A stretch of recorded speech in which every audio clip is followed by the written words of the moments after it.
Richard Halsall, Academy Director, coming up to a year since you joined us at Sussex Cricket. I think you're now at a position where, or have been for some time, where slightly changed the approach of the Academy at the pathway at Sussex. Just talk us through that. It's trying to engender a real passion, obviously, for Sussex cricket, and that joy in playing cricket. So it's trying to remind people that it is a magnificent game to play. Whilst there's an honesty to the game which you can't get past. So it's trying to remind people that they are there to enjoy themselves. But that's not mutually exclusive from having a phenomenal work ethic, sacrificing a great deal, and being humble.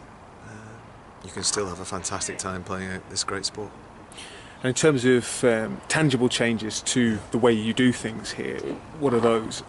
The tangible differences are going to be in terms of the players are going to have a great more responsibility for their own progress. So hopefully we'll develop environments which they feel genuinely safe in, where they can thrive. So it's really a creation of safe environments and giving them lots of opportunity. So trying to increase the number of fixtures we have, sort of doubling that outdoor program. A's and B teams, so there's a sense of selection and meritocracy in what they do. So those would be two of the tangibles initially: the number of fixtures and the meritocracy in terms of first and second team, and then getting them to play in a style which has a freedom and a joy to it. And we've talked about increasing the number of boys involved, increasing the period of time that boys stay involved. What's the thinking behind that? The thinking is we're not very good at picking the players very early on, and the whole programme now, there are two significant parts to it, and they're as significant as each other, and that's one is in terms of the health of Sussex cricket in general, so that producing lots of people who love playing cricket and they want to play cricket week in, week out. So that health of all the clubs around the county. And then secondly, helping to produce players who can go on and have successful careers for Sussex. So those two elements, I think, we're responsible is to try and provide opportunities for more people for longer, so that people have the opportunity to learn and show what they can genuinely do. And you mentioned clubs. Obviously, there's a huge number of stakeholders involved in any young cricketer's development, whether that be parents, the county coaches, schools. How important are all those stakeholders in a player's development, and how do you make sure they're all working together in the same direction? They're incredibly significant. We've taken some small strides trying to link the communication up. We've got a long way to go in terms of how we communicate effectively with parents and the players. But some small strides in terms of the use of electronic platforms to try and centralise some significant performance data. And then attempting after this first year, now I've had a genuinely look at the whole year, we've got maybe 80% of next year mapped out already.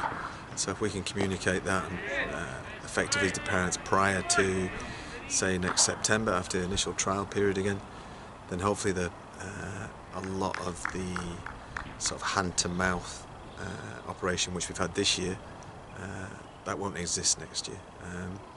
So next year's programme will be, we're looking to plan a year ahead, sometimes 2 years ahead, in terms of possibly some of our tours and so on, and further opportunities within the programme. So hopefully all that will become evident over the next couple of months.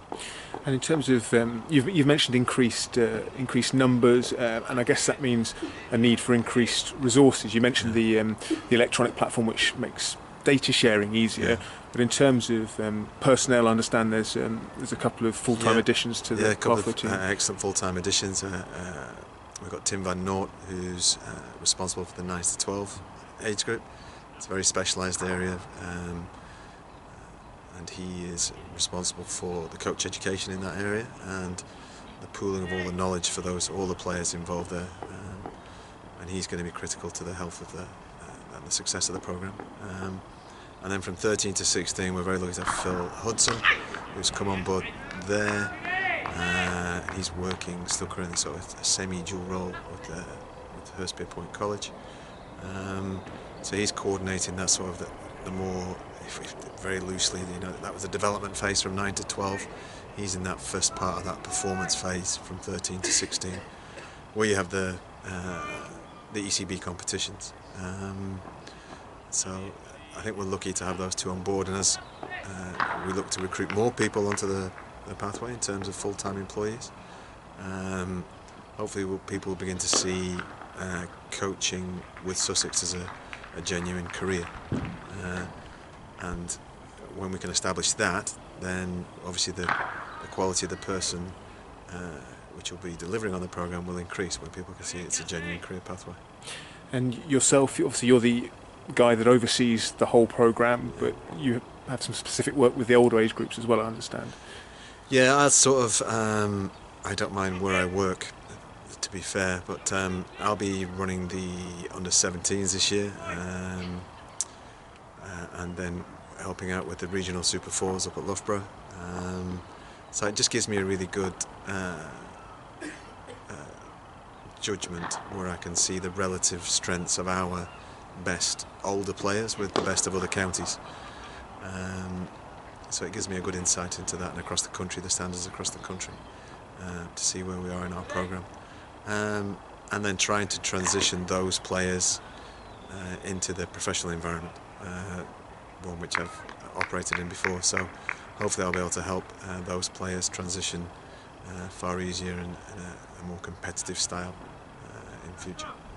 And finally, how long a project is this, and what is the sort of the end aim of this project in the way you've set it up? The end aim is to obviously have a genuinely thriving Sussex League cricket, where players who dominate in Sussex League cricket, the performances there will be able to gain them access to second team cricket, and they'll be able to walk into second team cricket and dominate there, and then hopefully play first team cricket for the players that were returning back to clubs.